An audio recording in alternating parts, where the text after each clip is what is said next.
good people to have around. Yeah. I have to ask you about Donald Trump before we go, because you wrote an article about him, Yeah. and you said some fascinating things about television. One of them you said is that people watch TV, they don't listen to Right. it, which really reminded of myself. And you said people don't love who Donald Trump is, they love who he's not. Correct. And Hillary Clinton should be worried. Just briefly, tell me your thoughts on the Trump phenomenon. Right, I'll break down both of those things. So, the Republicans did a remarkable job for the past decade or so marketing anti-Obama. I mean, Mitch McConnell himself stood at a press conference and said the single purpose of the Republican Party is to deny President Obama any wins. So he basically said we've aligned an entire political party against someone versus for the people. That's really screwed up, right? Mm-hmm. They made this whole concept of being an insider a dirty word and an outsider the most brilliant thing in the world, that all outsiders are saviors. And they used fear as a tool for short-term gains. Well, congratulations, all the marketing worked. You now have the consummate outsider who is the consummate anti-Obamaist, who is using fear to advance his personal selfish gains, and you let the genie out of the bag. Like, congratulations, all your 10 years of marketing worked. They laid the foundations for this. That's number one. Number two, we can't neglect the power of the screen. You know, political historians often talk about the Nixon-JFK debates, which are the first televised presidential debates. And what's so interesting about them is anyone who listened to the debates on the radio thought that Nixon won. But everyone who watched them on television gave the win to Kennedy.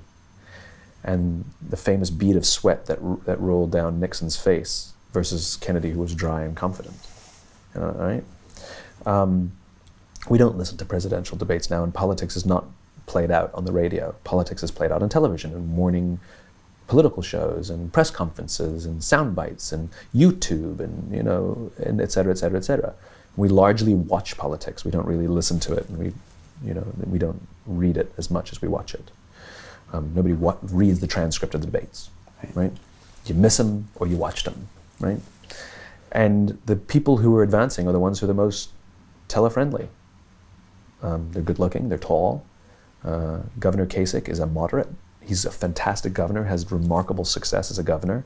He's got an incredible reputation as a consensus builder across party lines, and yet he's absolutely abysmal on television. And guess what's happening? He's way behind. And and at the end of the day, Americans are completely sick of all politicians. We've had ineptitude for more than a decade. The approval ratings are in the toilet for 15 years. We've seen nothing getting done. We see selfishness over selflessness. We see their own political priorities over doing good things for the country and for us. We're just sick of all politicians. And so Donald Trump, as you said, he's not popular for who he is. He's popular for who he isn't. He's not a politician.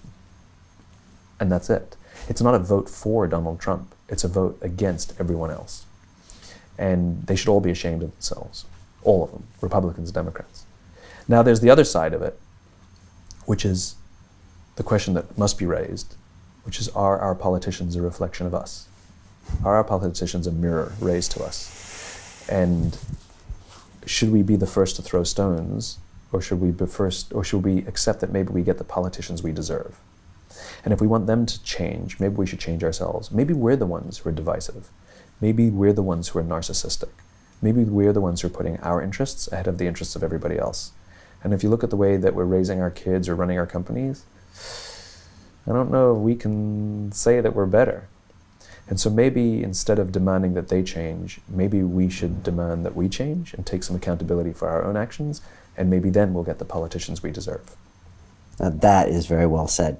And this comes up a lot on this show. We talk about sometimes drug policy. I've had Dr. Carl Hart in here, and he has a great TED Talk said, it's called Let's Stop Abusing Drug Users. And it always comes back to our policy. You can say it's wrong, but it is a reflection on us. And I believe somehow our own self-hatred of our own desires and wants, and it's very complicated how that happens. A narcissistic population gets narcissistic politicians. Yeah, I know. And why do we respond to that fear in Trump? It says so much about us. Because we use it ourselves to get work out of people. It is the predominant business philosophy of the day. Hit the goal, get the bonus, hit the goal, get the bonus, hit the goal, get the bonus, underperform, out. That is a fear-based, dopamine-based system. To watch the rest of this fascinating interview, click on the link below and go to londonrealacademy.com. There you can sign in with your social media login and watch the rest of the episode for free, along with all of our episodes on London Real, my webinars, and all of our premium content, all located over at londonrealacademy.com. So click on the link below, you'll be directed there and you can watch the rest of this fascinating interview, and I'll see you there.